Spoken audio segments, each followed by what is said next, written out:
모든 사람이 그런 것은 아니지만 누군가의 삶은 단 한 번의 차이로 순식간에 크게 달라지기도 한다. 내 삶이 그랬다. 계속 달리던 어느 날 나는 갑자기 나타난 돌부리에 걸려 넘어졌다. 사랑하는 아들의 자살이라는 돌부리는 눈 깜짝할 사이에 내 눈 바로 앞에 솟아올랐다.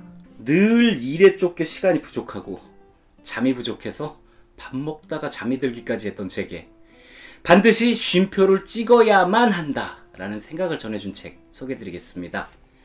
아버지의 이름으로 2022년 개정판이 출간되었고요. 출판사는 은행나무, 저자는 김종기, 페이지 수는 332페이지입니다. 직장생활로 정신없이 하루하루를 살아가던 40대 남성이 있었습니다. 그는 삼성의 신입사원으로 입사해서 2년여 만에 그룹 비서실로 자리를 옮겼고요.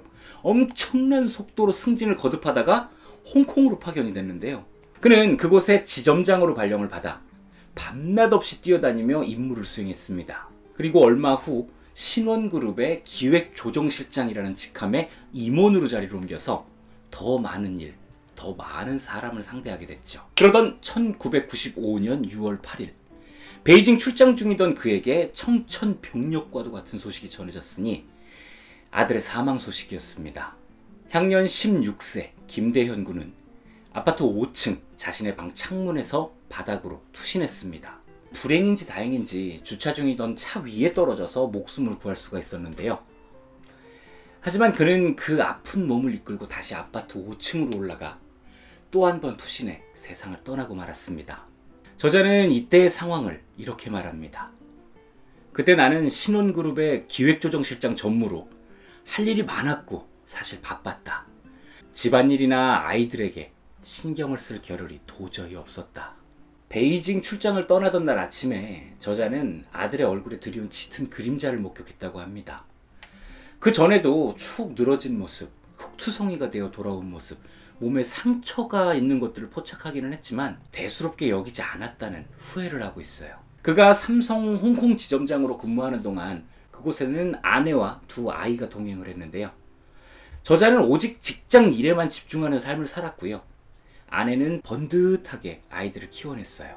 이후 한국으로 돌아와 아빠는 또다시 일터로, 아이들은 엄마의 돌봄을 받으며 새로운 학교로 돌아갔는데요. 둘째 대현이는 속 한 번 썩이는 일 없이 잘 자라 중학교까지 마쳐놓고는 고등학교 입학 후 불과 몇 개월 사이에 학교폭력으로 생을 마감하고 말았죠. 절대로 일어나서는 안 될 일이 일어났습니다. 아버지로서 겪지 말았어야 할 고통, 동시에 대현이에게도 일어나서는 안 될 일이었죠. 오직 죽음만이 문제라는 게 아닙니다. 대현이가 스스로 죽음을 선택하기까지의 시간, 사건, 상황 모든 것이 절대 있어서는 안 될 일입니다. 그럼에도 그런 일은 실제로 발생을 했고 지금 이 순간에도 반복되고 있어요. 우리에게 이방인, 페스트의 작가로 잘 알려진 프랑스의 실존주의자 알베르 까뮈는요, 이런 상황을 부조리라고 정의했습니다. 잘 아시죠?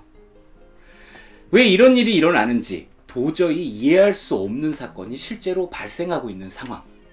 인간은 이런 상황을 마주하게 되면 엄청난 공포를 느끼면서 주저앉아 모든 것을 포기해버리게 됩니다. 오늘의 책 아버지의 이름으로의 저자도 아들의 죽음이라는 부조리의 상황을 마주한 것이죠. 그는 이제 주저앉아서 모든 것을 포기해버리기에 마땅한 입장이 되었습니다. 제가 알베르 까뮈 이야기를 갑자기 꺼낸 이유는요, 부조리의 상황이 무슨 뜻인지만 설명하려는 이유가 아니었습니다. 오늘 소개해드리는 책의 저자께서 알베르 까뮈가 주장했던 실존이라는 것을 아주 완벽하게 실천한 인물이기 때문이에요. 알베르 까뮈는 부조리의 정의와 더불어서 반항이라는 부조리에 저항하는 인간상도 제시를 했는데요.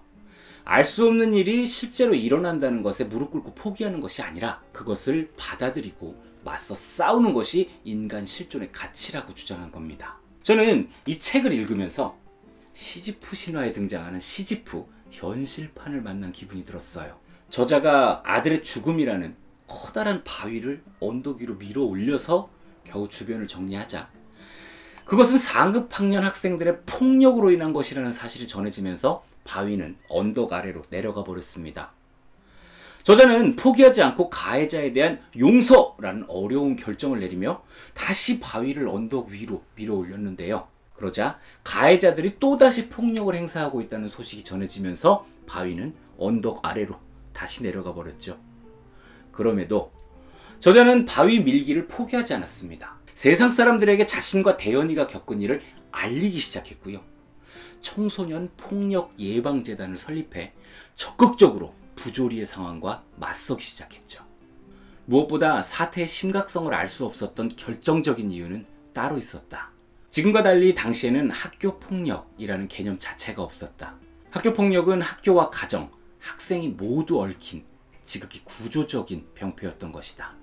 1995년 비전문가 5명이 모여 시작한 청소년 폭력예방재단은 지금껏 무수히 많은 바위를 밀어 올리고 굴러떨어지기를 반복해오면서 학교폭력이라는 부조리와 맞섰습니다. 그렇게 2022년 현재 푸른 나무재단이라는 명칭으로 900여 명이 함께 일을 하면서 상담, 교육 등 사회변화의 핵심 가치를 둔 프로그램을 운영하는 건장한 청소년 단체로 성장했어요.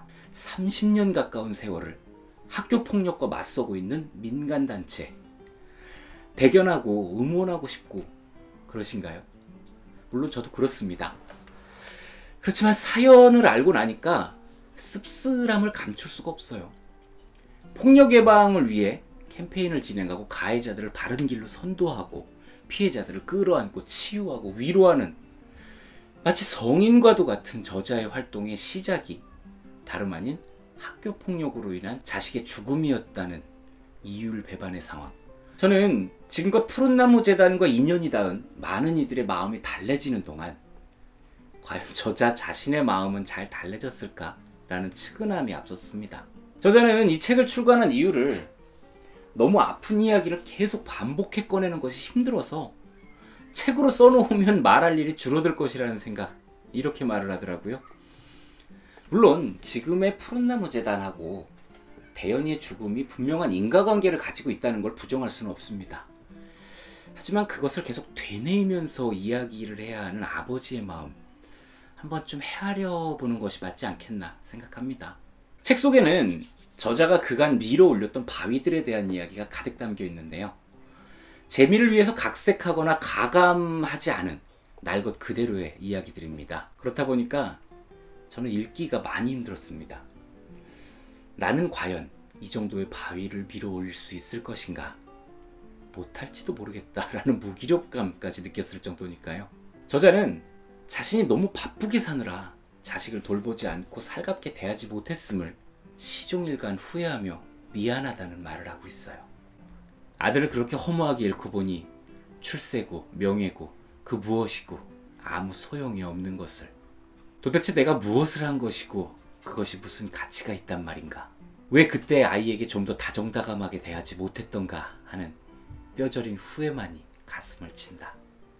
이 책을 읽은 제가 아이를 키우는 아버지로서 저자가 말하는 것을 그대로 받아들이고 그 마음을 인정해야 할지, 아니면 저자의 분주했던 삶이 결국 가족을 위한 것이다 라면서 젊은 시절의 저자 편을 들어야 할지, 저는 지금도 답을 고르질 못하고 있습니다. 그렇다고 제가 이 고민을 안 해봤었느냐? 그것도 아니에요.